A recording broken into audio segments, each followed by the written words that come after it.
This is the Ford Puma, and spoiler alert, it's our 2020 Car of the Year. It's been reborn as a small SUV, sitting above the brand's EcoSport but below the Ford Kuga. So that means it's a rival to cars like the Renault Captur, Nissan Juke and Volkswagen T-Roc. And to get great deals on all of those cars, go to whatcar.com.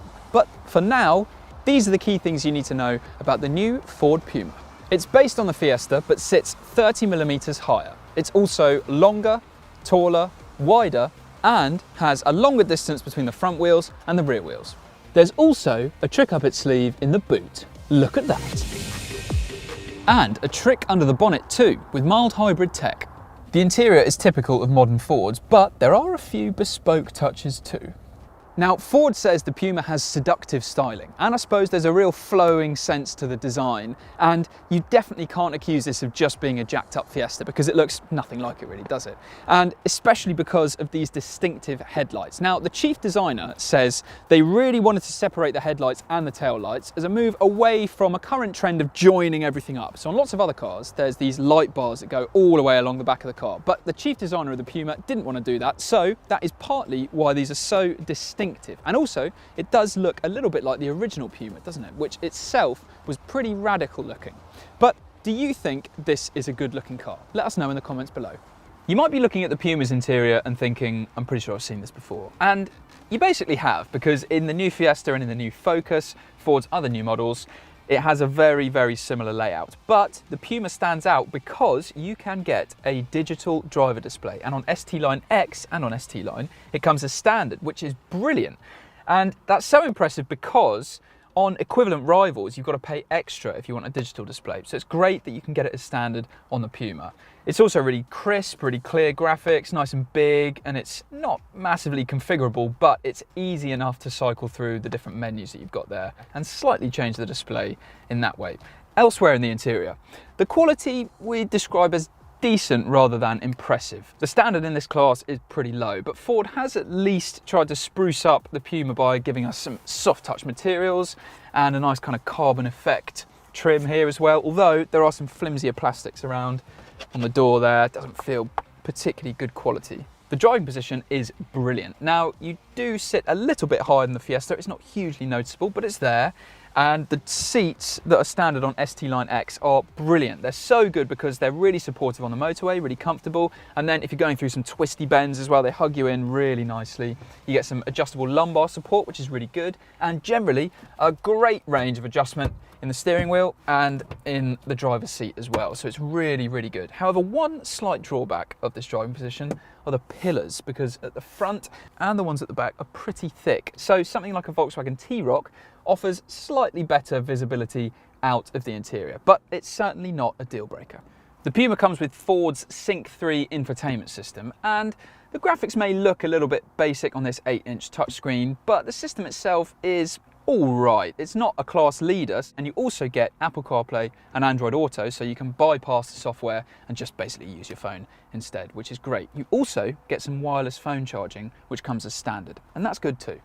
Space up front in the Ford Puma is really good. You shouldn't have any problems at all getting comfortable. Even with a sunroof, you've got a good amount of headroom. It's nice and wide too. There's a good amount of storage options, like under this armrest, a tray to put some stuff underneath that cubby hole with a USB port. In front of that, a couple of cup holders, somewhere for the key, and where the wireless phone charging is, another kind of small but still useful tray to put stuff, along with some decently sized door bins too. Among its immediate rivals, the Ford Puma is actually the tightest for space in the back. I'm just under 6 foot and I'm okay, but if you're taller, then you'll find your knees brushing against the seats in front and your head pretty close to the roof as well. And these small windows don't really help give a sense of space back here either. So if you're going to be carrying tall passengers in the back regularly, then you're going to be better off looking at the Skoda Kamiq. And there's also no way to pull this middle seat down to give an armrest like you get in other cars. So where am I going to put my arm?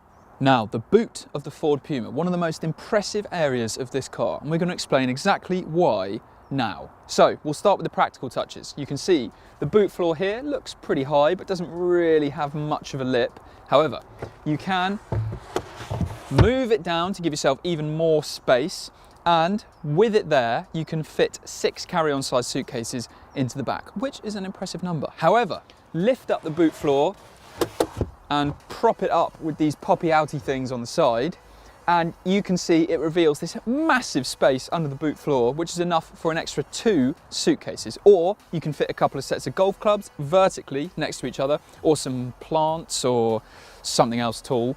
But it is a very, very, very useful thing that you don't really find in any other car, especially in the small SUV category. Also, you can take the floor out to reveal a plug here, which means you can hose down this entire section if it gets muddy, or if I don't really know, but you can wash it, and that's great. I do know that it's great. So clearly this is one of the most practical cars in this class, and it's very, very, very impressive. But the practical touches don't even stop there, because you've got a couple of hooks on the front as well, and some smaller hooks on the side to hang your shopping bags.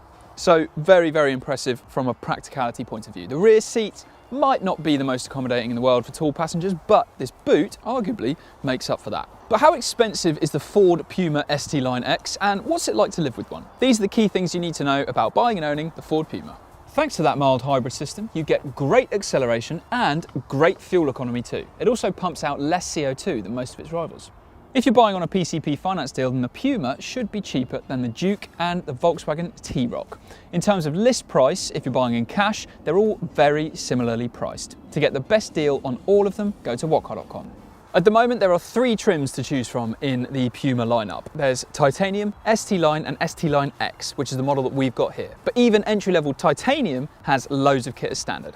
Rear parking sensors, high beam assist, a heated windscreen and lumbar support are all standard. But if you're wanting to go for ST Line to get sport suspension and a digital display, along with other styling touches, we'd actually recommend going up to ST Line X. You get bigger alloys, part leather seats, climate control, privacy glass and a brilliant Bang & Olufsen sound system. Ford had a respectable mid-table finish in our latest reliability survey, and if anything does go wrong, it's covered by a 3-year, 60,000 mile warranty, which is pretty average for the class, but it does include 1-year roadside cover. The Puma received a full 5-star crash safety rating from experts Euro NCAP and gets automatic emergency braking and lane keeping assistance as standard. You can also get adaptive cruise control and blind spot monitoring as part of the optional driver assist pack. Now, the original Puma had a brilliant reputation when it came to its on-road ability. This one? Well, obviously it's different being a higher riding small SUV, but it's still brilliant in its own way. So by small SUV standards, this ST Line X Puma is amazingly agile, so it really darts into the bends. There's hardly any body lean. And then there's the steering, which is so responsive and accurate, and it gives you a better sense of connection to the front wheels than anything else in the class. It's really, really impressive, and this is definitely the best handling small SUV around. We're driving a Puma with a 1 litre turbocharged petrol engine with 153 brake horsepower, and it pulls really well from low revs, so you really don't have to work it hard to get all the performance you'd really need out of it. But if you do want to push it a bit harder, then it is significantly quicker than its rivals in cars like the Nissan Duke and the Volkswagen T-Roc. It would absolutely destroy them in a drag race. It's also got a really positive clutch pedal, so judging the biting point is really easy. It's nicely consistently weighted, and this 6-speed manual gearbox is brilliant as well. It's really precise, got a nice short snappy action, and it just shifts really slickly. Now, the 48-volt mild hybrid system deserves special mention. What it does is shut the engine off when you're slowing to a stop, while keeping the steering and the brakes supplied with power. So it will save fuel for you there. Now, normally, when you stopped, in a stop-start system, when you press the clutch again, it will start the engine and then off you go. But in the Puma, it's when you press the clutch and then put it into gear, where the engine kicks back in so smoothly. I mean, you cannot notice it at all. It's incredibly smooth. Definitely the smoothest stop-start system in the small SUV class. And then when you move away, a small electric motor lends a helping hand to the engine to ease the load. Now, that is a small step on the way to full electrification. And it's also worth pointing out that in our real-world tests, this Puma was significantly more frugal than an equivalent Duke and T-Roc, despite all the Puma's extra power. If you're not so fussed about more pace, then there's a less powerful version of this 1 litre engine available too. Now in this ST Line X Puma, the ride is a bit firm. So it's pretty well controlled, but if you were to go from driving a T-Roc and then come into the Ford Puma, you would notice that it felt firmer. It's not uncomfortable, but certainly isn't quite as cosseting as a T-Roc. Now on the motorway, it's not the quietest small SUV, so there is a fair bit of road noise, but it's not enough to make it uncomfortable or unpleasant. And also the engine note that you get with it is actually pretty decent as well. So that isn't grating, it's not annoying. When you do want to rev this a bit harder, then it's pretty nice to listen to really, especially compared to some of the other gruffer engines in this class. Sharp handling, a gutsy engine and clever mild hybrid technology, the new Ford Puma offers a mix of fun and frugality that's never been seen before in its class. Plus, it's well priced, well equipped, and it's as practical as it is stylish. In short, it's truly outstanding. The best small SUV that you can buy and one of the most impressive new cars around. If you want even more information on the Ford Puma, go to whatcar.com. And when you're there, you can look through our list of deals on every new car on sale to save yourself thousands of pounds off your next new car. And if you've enjoyed this video, make sure you're subscribed to our channel because we have loads of video reviews coming out every single week. And if you've really enjoyed this video, then it would be great if you gave it a like. If you've got any questions, comments, or opinions, then make sure you type in the box below.